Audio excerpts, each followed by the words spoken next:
Pada manga One Piece chapter 1107 ketika akan menyentuh kakinya Gorosei Saturn, Devon bilang yang intinya dia tidak menyangka bakalan bisa bertemu langsung dengan salah satu Gorosei di Egghead Island. Dan berkat pertemuan yang tidak disengaja itu, tugasnya di Egghead Island jadi bisa dia selesaikan dengan lebih mudah. Artinya pada mulanya Van Augur dan Katarina Devon tidak punya niatan untuk mengkopi kekuatan Gorosei Saturn, karena mereka sama sekali tidak tahu kalau ternyata si iblis laba-laba tua itu ada di sana. Meski begitu, dengan mengkopi Gorosei Saturn, apa yang mereka incar dari Egghead Island juga bisa mereka dapatkan sekaligus. Maka dari itu, saya yakin kalau apa yang diincar oleh Van Augur dan Katarina Devon di Egghead Island bukanlah kekuatan buah iblis. Lalu apakah gerangan?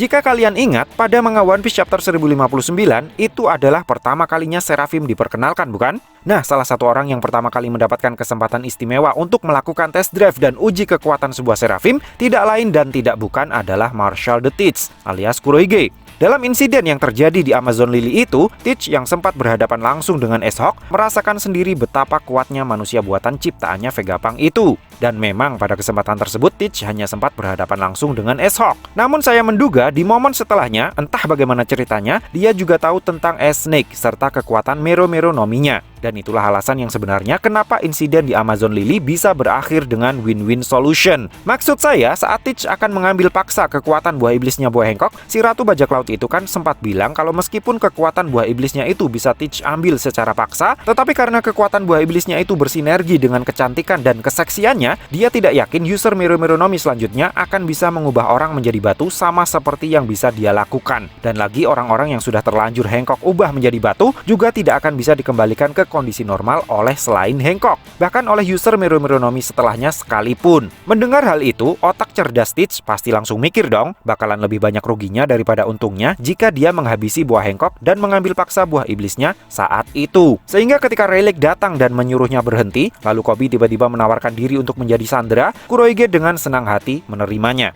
Sejauh ini yang kita semua tahu alasan Kurohige membawa Koby sebagai sandera hanyalah karena dia ingin menukarnya dengan sebuah kapal perang. Tapi bagaimana jika ternyata ada tujuan lain yang kita tidak ketahui? Tidak mustahil kan kalau Teach yang merasa tertarik dengan Seraphim kemudian punya keinginan untuk mengorek informasi tentang senjata baru Angkatan Laut itu dari Koby yang diketahui sempat memegang kendali atas mereka. Hingga pada akhirnya Teach tahu kalau pemegang kendali atas para Seraphim itu ada level-levelnya, di mana di atas pemegang chip kendali seperti Koby masih ada Sentomaru, Vegapunk, dan Gorosei. Berbekal informasi dari Koby inilah, Teach kemudian mengutus Katarina Devon yang memiliki kekuatan Kyuubi untuk pergi ke Egghead Island dengan membawa misi mencuri kendali atas para Seraphim. Awalnya sih mungkin mereka ingin menyasar Vegapunk, target tertinggi yang paling masuk akal untuk mereka dapatkan. Namun takdir ternyata berkata lain. Siapa sangka pertempuran sengit yang terjadi di Egghead Island ternyata dipimpin langsung oleh salah seorang Gorosei. Dan dalam pertarungannya melawan Luffy yang kekuatan buah iblisnya sudah awaken, si Gorosei sampai bisa dibikin nyungsep tepat di dekat Katarina Devon dan Van Augur yang sedang kongkow. Sehingga alih-alih mendapatkan Vegapunk, Devon justru punya kesempatan untuk mendapatkan otoritas yang lebih tinggi lagi dengan menyentuh Gorosei Saturn. Dengan kata lain, saat ini Kurohige sudah berhasil memegang kendali tertinggi atas senjata terkuatnya pemerintah dunia itu.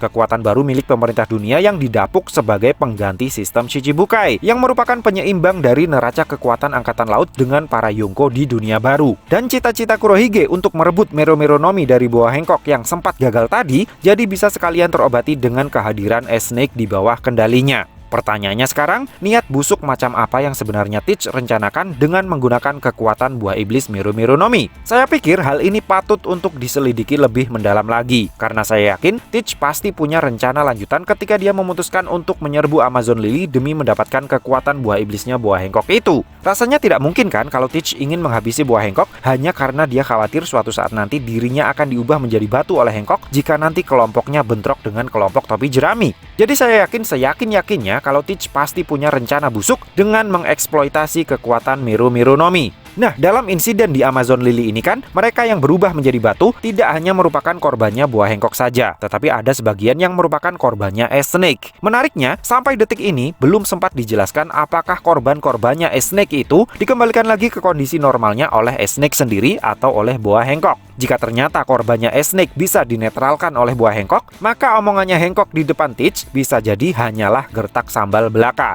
Tidak benar jika mereka yang diubah menjadi batu oleh Hancock hanya bisa dikembalikan ke kondisi normal oleh Hancock saja. Dengan fakta ini, maka ada asumsi liar di kepala saya yang mengatakan bahwa ada sosok mengerikan dari masa lalu yang sempat diubah menjadi batu oleh user Mero Meronomi pada masanya yang ingin Teach hidupkan lagi. Dan itulah alasan sebenarnya kenapa Teach ngotot ingin mendapatkan kekuatan Mero Meronomi dari buah Hancock yang kini dia bisa dapatkan versi tiruannya dari Snake. Mungkinkah sosok mengerikan itu adalah Rocks the Cybex? Atau jangan-jangan ada monster lain dari masa lalu yang belum sempat diperkenalkan di dalam cerita? So, piye menurutmu cah? Terima kasih sudah mampir ke channel kami. Jangan lupa like, share, dan subscribe jika menurut kalian video-video kami cukup menarik untuk ditonton. Sampai ketemu lagi dalam video kami yang berikutnya, and matur nuwun.